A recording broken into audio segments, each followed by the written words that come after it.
जोहार के सनाम को मारा ऑफिस सिंह आबुए हो समाज लाइव रे कानूनी विशेषज्ञ हिरला सुरेश चंद्र सोयदा दिकिन बेटा खाना ओंडो मेडो तिसिंग एपिसोड रे अकिन लो एसो इंपोर्टेंट एसो गोनोंगाना विषय रे जपागारा ओकनाची हुलातेर मुसिंग सुप्रीम कोर्ट पाते भारत रिया सभी कोते मरांग कोर्ट पाते मियर निर्णय हुआ नची आदिवासी महिला को आदिवासी इरातन को यो पैतृक संपत्ति पैतृक इंगा आपको अजीत तक बीती रे आको हिस्सेदारी को नामिया मन कहते फैसला हुई ने नैन फैसला चिमिन सही है चिमिन करवा निनाते चिमिन लपा को नामिया आदिवासी समुदाय रेन को चिमिन नुकसान हुआ नैन रिया उसर विसर तनबू जपगरा मांगते हैं हमारा उनम से हो समाज लाइव रे ज्वाल लोते लदारों सब इनको जोहार और सबको नमस्कार। नमस्कार। हाल फिलहाल रे सुप्रीम कोर्ट पाते निना फैसला तैकना सेवची आदिवासी महिला को आदिवासी इरातन को यो नैना इंगा अपुकुआ ची जिये तताकुआ बीती रे आको हिस्सेदारी को नामिया उनको भी हक मिलना चाहिए, उनका भी वो भी संपत्ति का हिस्सेदार हैं। ये आप किस प्रकार देखते हैं? देखिए, संविधान सर्वोच्च है और उसके अंतर्गत जो संवैधानिक संस्थाएं हैं, जैसे सुप्रीम कोर्ट है एक संवैधानिक संस्था है, उच्च न्यायालय भी संवैधानिक संस्थाएं, उन संस्थाओं का काम राज्य सरकार और केंद्र सरकार की नीतियों और अधिनियमों की समीक्षा करना होता है कि ये कहीं लोकतंत्र के जो मकसद है, संविधान के जो मकसद है, उससे असंगत तो नहीं है या कानून।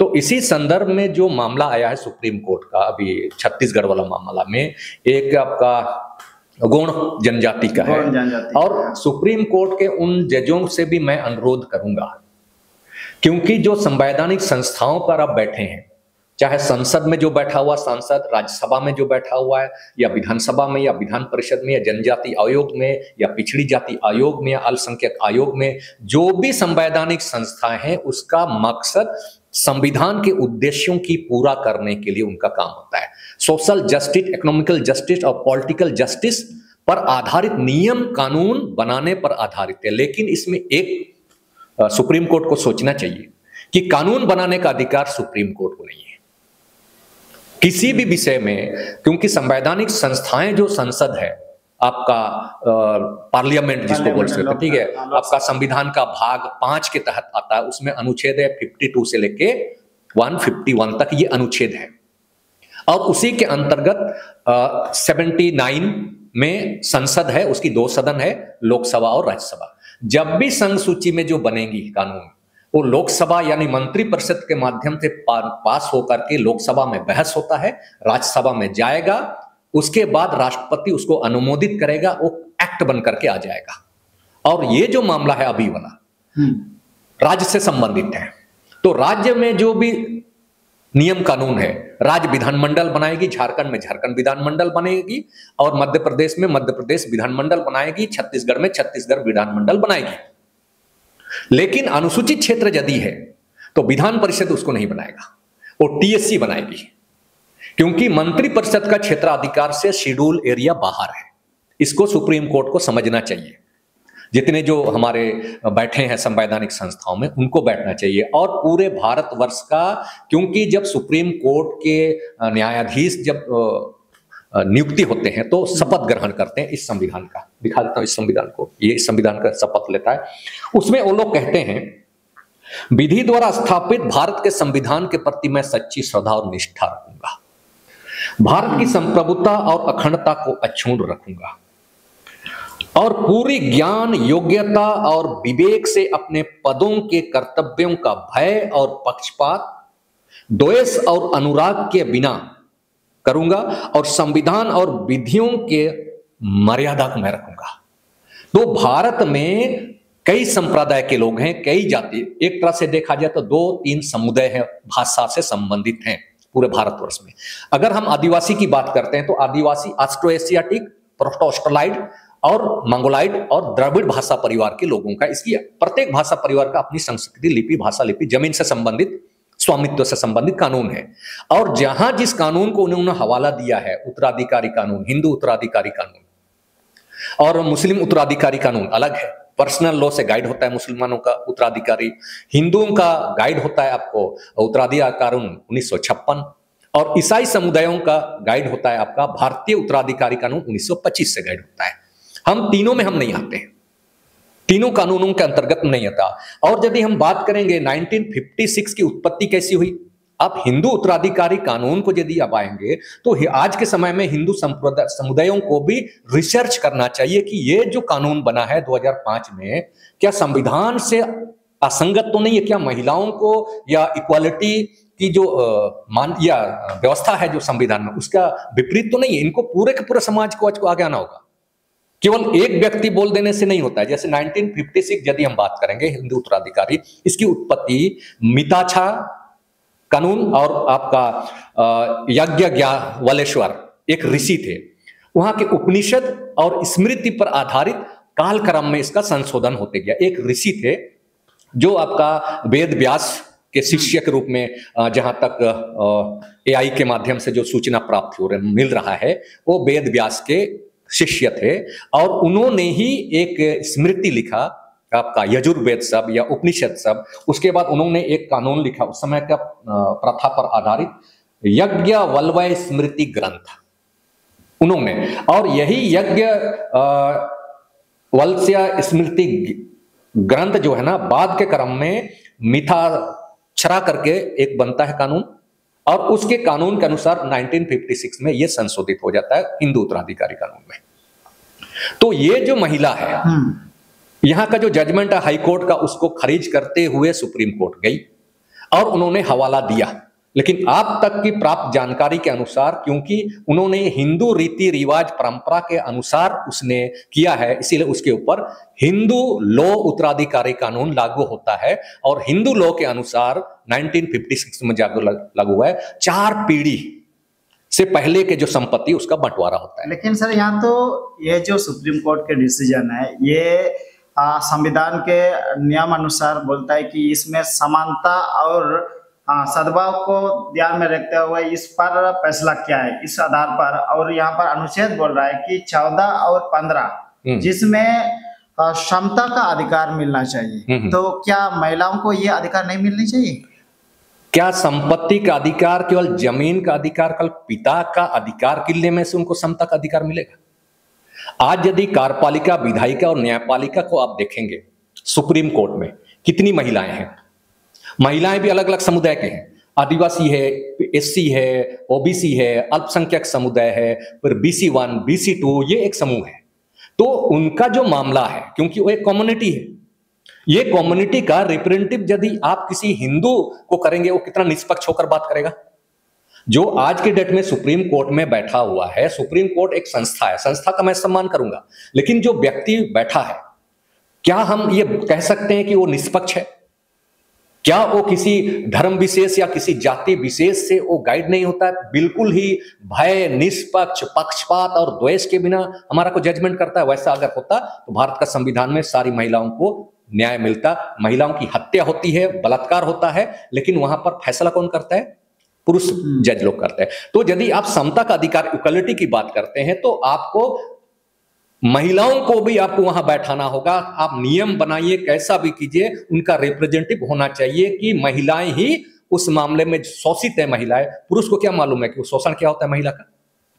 क्योंकि जो ऊंचे पद पर बैठते हैं उसकी महिला, उसकी बेटी, उसकी पत्नी का तो छेड़खानी नहीं होता है, लेकिन गरीब का छेड़खानी होता है। तो गरीबों को भी आपको वहां बैठने का, उसमें एग्रीमेंट करने का देना चाहिए, महिलाओं का प्रति, महिलाओं को ही। दूसरा, संसद में 543 है, मान लो संसद है, तो महिलाओं का रिप्रेजेंटेटिव कितनी है? इक्वालिटी की बात कर रहे हैं हम लोग, ठीक है, भाग संविधान का 14 का इक्वालिटी का बात। फिर आपका लिंग और जाति का बात हो रहा है, जो भेदभाव नहीं होना चाहिए। तो संसद में कितनी महिलाएं हैं?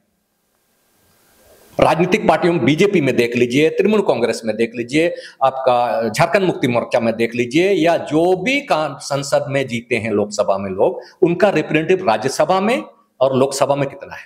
प्रत्येक राज्य की विधानसभा में और विधान परिषद में या TSC में कितनी है? कब इक्वालिटी की जब हम बात करते हैं, केवल इक्वालिटी आप संपत्ति को लूटने के लिए करेंगे, वो बिल्कुल ही असंवैधानिक, गलत होगा। दूसरा एक पहलू है इसमें जिसको हम आपको बताना चाहेंगे, यह है संवैधानिक संस्थाएं। संवैधानिक संस्थाओं के कानूनों को इंप्लीमेंट करने के लिए कार्यपालिका शक्ति होती है। केंद्र में महामहिम राष्ट्रपति के अधीनस्थ कई सेक्रेटरीट होता है, उसमें महिलाएं कितनी हैं? प्रधानमंत्री का जो कार्यालय है, पीएमओ है, उसमें महिलाएं कितनी हैं? प्रत्येक मंत्रिमंडल जिस विभाग का होता है, जिस मंत्रालय का होता है, चाहे कृषि मंत्रालय, पशुपालन मंत्रालय, ग्रामीण विकास मंत्रालय, पथ निर्माण मंत्रालय, जो भी मंत्रालय, उसमें महिलाओं का रिप्रेजेंटेटिव कितनी है? राज्य में भी उनका रिप्रेजेंटेटिव कितने आईएएस ऑफिसर को आपने महिलाओं को बनाने, क्योंकि इक्वलिटी की बात आती है। आप बोलोगे महिलाएं योग्य नहीं है, तो आपकी जिम्मेदारी है कि सक्षम लोगों के साथ ये कंपटीशन करने का इन लायकों बनाना, इन महिलाओं को, चाहे आदिवासी हो, मुसलमान हो, अल्पसंख्यक समुदाय हो, या ओबीसी हो, या हिंदू हो, या जैन हो, फारसी हो। इक्वलिटी की जब बात होती है तो ये है, और ये संपत्ति का मामला है। और इस संपत्ति के मामले में हम बता देना चाहेंगे आप लोग को, संपत्ति हिंदू उत्तराधिकारी कानून के एक व्यक्तिगत होता है, और आदिवासी समाज में ये कम्युनिटी होता है। तो अब नीना बन मनतना छि जो अभी ना डिसीजन हुआ कना सुप्रीम कोर्ट पे ते ना गलत किया नीना काजी किए ते चिना सुप्रीम कोर्ट विरोध कवन विरोध है ना। देखिए, सुप्रीम कोर्ट सर्वोच्च नहीं होता है, संसद सर्वोच्च नहीं होता है, ये संविधान सर्वोच्च होता है, जिसको मैं पढ़ रहा हूं। ये संविधान सर्वोच्च है। सुप्रीम कोर्ट का जिम्मेदारी है कि कानूनों के अनुसार आपको समीक्षा करना है, कौन गलत कानून है, क्या करना है। रिप्रेजेंटेटिव जिसको हमने बताया उनको संशोधन करना था। माइंस एंड मिनरल्स एक्ट, हमको रिप्रेजेंटेटिव नहीं मिला, जमीन मेरी है और जमीन को मैं नहीं बेच सकता हूं, और मैं उसकी सुरक्षा करूंगा। उसके बाद एक फॉरेस्ट एक्ट आ जाएगा, आपका जमीन छीन लेगा। आपका लैंड एक्विजिशन एक्ट आएगा, वो छीन लेगा। आपका नगरपालिका एक्ट आ जाएगा, वो छीन लेगा। फिर स्कूल कॉलेजेस का वो छीन लेगा। दूसरा और क्या होता है कि आपका माइनिंग एक्ट आएगा, खनन परियोजना आएगा, विस्थापन एक्ट। हम क्या जमीन को सुरक्षा करते रहेंगे जीवन भर, और कॉर्पोरेट घराना आकर के हमको बेदखल करे? ये इक्वलिटी नहीं है।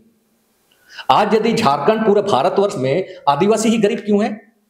बेरोजगारी का सूचकांक, गरीबी का सूचकांक, भुखमरी का सूचकांक, पलायन का सूचकांक के ऊपर सुप्रीम कोर्ट के जज जो ये ड्राफ्टिंग कर रहे हैं, जो बहस कर रहा है, उसके ऊपर संज्ञान क्यों नहीं लेते? एक कुछ समुदाय केवल अरबपति क्यों हो रहा है? कैसे हो रहा है?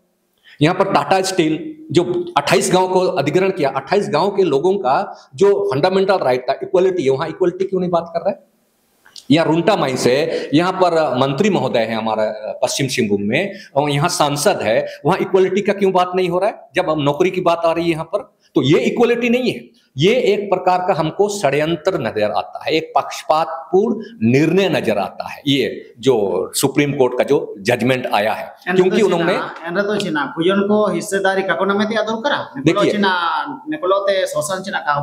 देखिए, शोषण जमीन से आधारित नहीं होता, दो पक्ष है इसमें। अगर जमीन का हिस्सेदारी आप करते हैं तो किसको दीजिएगा? विवाहित महिला, अविवाहित महिला, या धर्मांतरित महिला?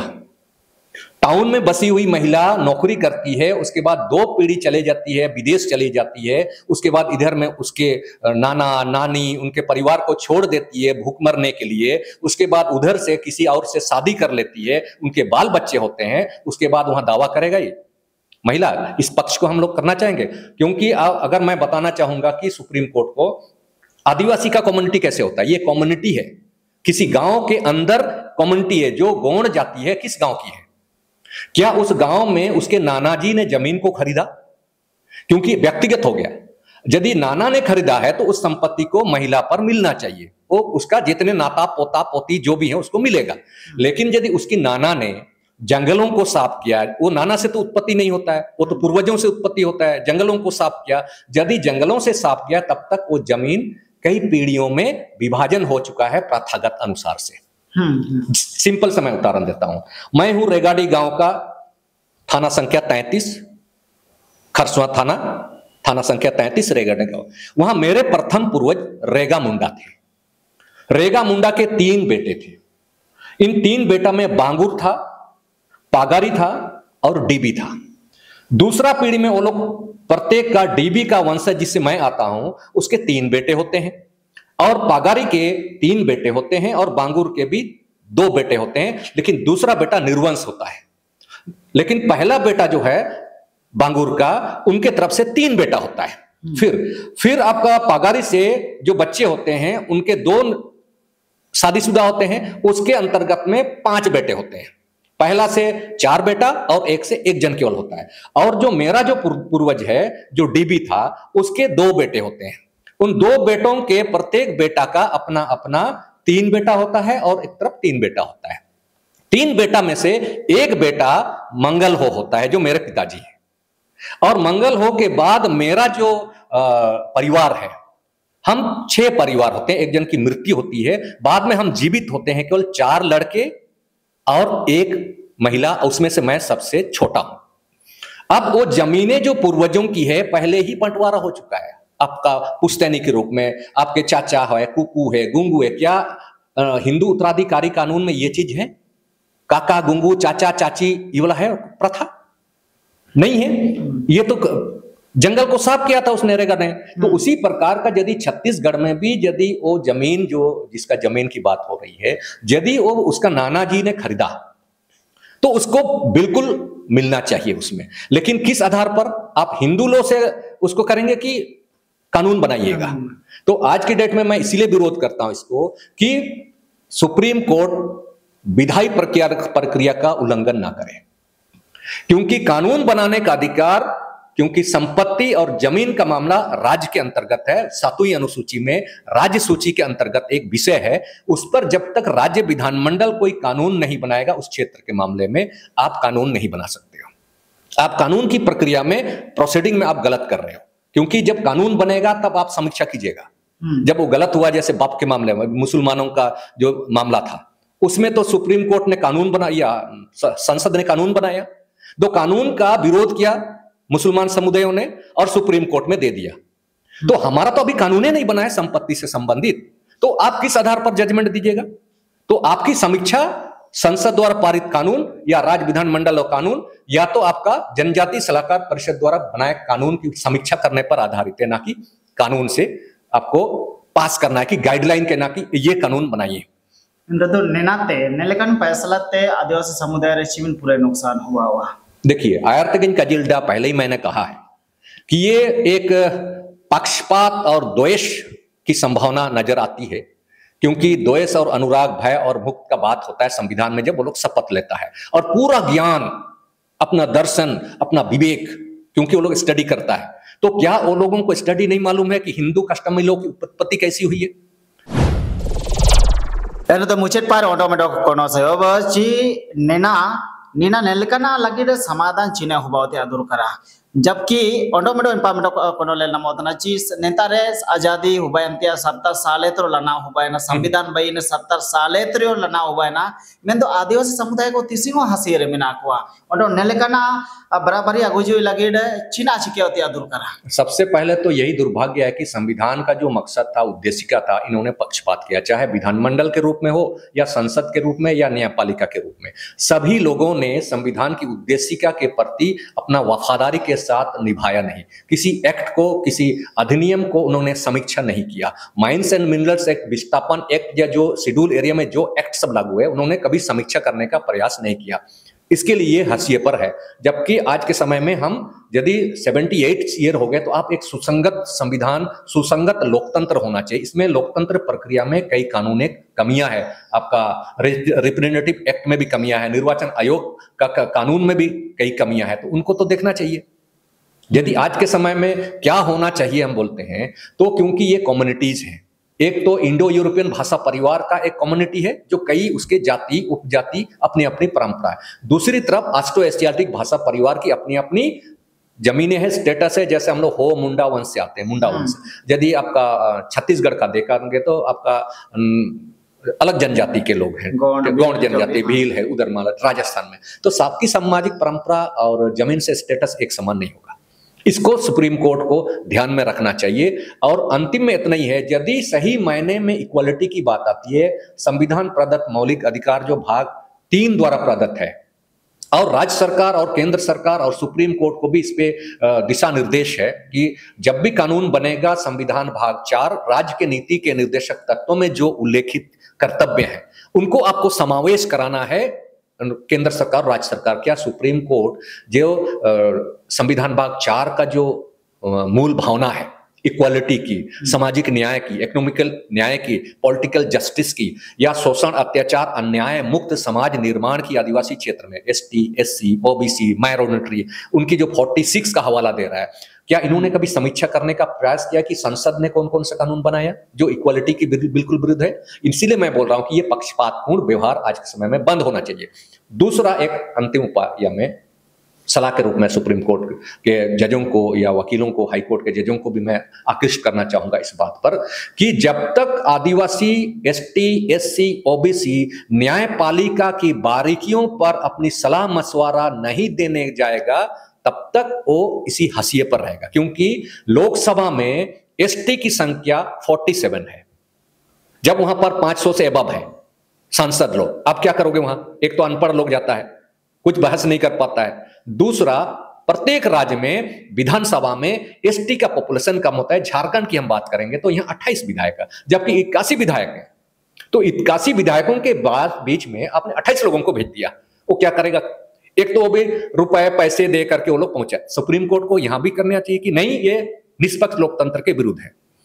तीसरा, न्यायिक आयोग, यदि न्यायिक आयोग में यदि महिला, पुरुष, आदिवासी, मूलवासी, हिंदू, मुस्लिम, सिख, ईसाई, जैन, जितने जो भारतवर्ष के जो नागरिक जिनको जाति में सूचीबद्ध किया गया, जिसकी अपनी अपनी संप्रदाय है, सारे के सारे लोगों को न्यायिक मंच पर उनको न्यायिक आयोग की स्थापना हो, ताकि कोई यदि जजमेंट इस टाइप का आता है तो उस समुदाय विशेष से यदि कोई संबंधित जो प्रश्न है वो उससे सलाह मशवरा करके सुप्रीम कोर्ट के जज और ये लोग निर्णय ले कि वहां प्रथागत कानून क्या प्रचलित है, क्या होने चाहिए। आप दिल्ली में बैठे रहोगे, सुप्रीम कोर्ट, आपने कभी गांव को देखा नहीं है, गांव को आया नहीं है, अब 1 लाख, 1.5 लाख, 2 लाख रुपए आप कमाते हो और वहां पर आज आप जजमेंट करोगे।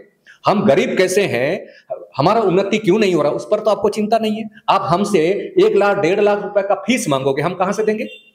तो न्यायपालिका प्रक्रिया में भी तो हम तो छटा जा रहे हैं।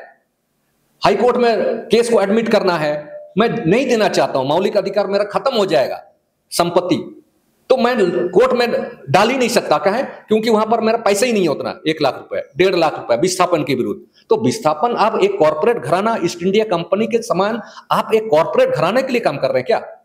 कोर्ट कचहरी का निर्माण भी आज का नहीं है, वो ईस्ट इंडिया कंपनी के समय का है। आप ईस्ट इंडिया कंपनी का लॉ एंड ऑर्डर को ही आज संविधान के नाम पर थोपोगे, लेकिन आज वैसे नहीं हो सकता। हम लोग पक्ष रखेंगे अपना, और जो न्याय आयोग की हम बात कर रहे हैं उसमें महिलाओं को भी रखिए, वो इक्वलिटी की बात करेंगे। जब कानून बनेगा, कानून की समीक्षा होगा, जजमेंट होगा, क्या पढ़े लिखे लोग, लॉ जो पढ़ा हुआ वही जानकार है लॉ ये का? क्या बाकी जो टाउन में या गांव में जो रहता है और अनपढ़ बोल करके आप उसकी ज्ञान की आप ये का तिरस्कार करोगे? उसके पास कोई नॉलेज नहीं है। आदिवासी ने जमीनों को बनाया है, खेतों को बनाया। आप हमसे लोकतंत्र मत सिखाइए, लोकतंत्र को आप सबों ने सिखाए हमसे, प्रथागत कानूनों को आपने हमसे सीखा है।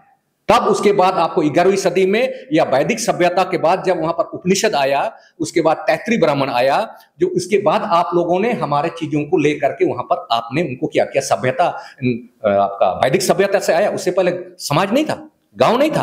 हम जमीन को बनाने वाले लोग हैं, और एस्ट्रो एशियाटिक भाषा परिवार जमीन को बनाने वाला लोग है, गांव को बसाने वाला लोग है, और बाकी जो इंडो यूरोपियन वो लोग गांव पर आकर के अतिक्रमणकारी है। आज हमारी ऐतिहासिक शोषण तो उन्होंने आजादी से पहले भी ऐतिहासिक शोषण किया, आज आजादी संविधान निर्माण के बाद भी हमारा ऐतिहासिक शोषण हो रहा है, आज भी हो रहा है। संविधान का उपबंध आज भी लागू नहीं हो रहा है। इसीलिए हम तो अनुरोध करेंगे सुप्रीम कोर्ट, आप जज, संविधान में जो आप शपथ लेते हो उसकी आप निर्भयता के साथ, तटस्थता के साथ आप इसका कीजिए। जो उसमें लिखता है कि हम संविधान विधि द्वारा स्थापित भारत के संविधान के प्रति सच्ची श्रद्धा और निष्ठा रखूंगा। और दूसरा उसमें लिखता है कि उसमें जो अपने कर्तव्यों को निर्वाह, पूरा ज्ञान, पूरा विवेक के तहत, बिन द्वेष और पक्षपात के बिना और आपका भय और अनुराग के बिना मैं पद का ग्रहण करूंगा और सबको एक समान दूंगा। इसको आप इंप्लीमेंट कीजिए, उससे बाहर मत निकलिए, अन्यथा आने वाले समय में आप भी एक लोक सेवक हैं। जो भी संवैधानिक पदों पर बैठता है इस संविधान के अनुसार, सारे के सारे यदि वेतन भोगी है तो लोकतंत्र के वो संरक्षक हैं।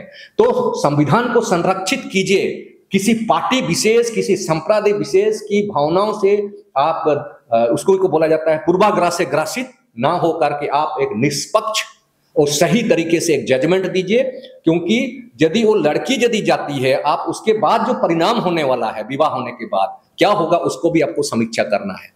महिलाओं का अधिकार की हम समर्थन करते हैं, लेकिन हमको कानून इस बीच बनाना है, प्रथागत कानूनों में हमको संशोधन करना है, कितना दूर तक देना है। उसके बाद अगर उसमें गलत आता है तो बेशक संविधान का उल्लंघन को मानते हुए सुप्रीम कोर्ट फैसला करे, हाई कोर्ट फैसला करे, कम से कम विधायी प्रक्रिया का उल्लंघन ना करे।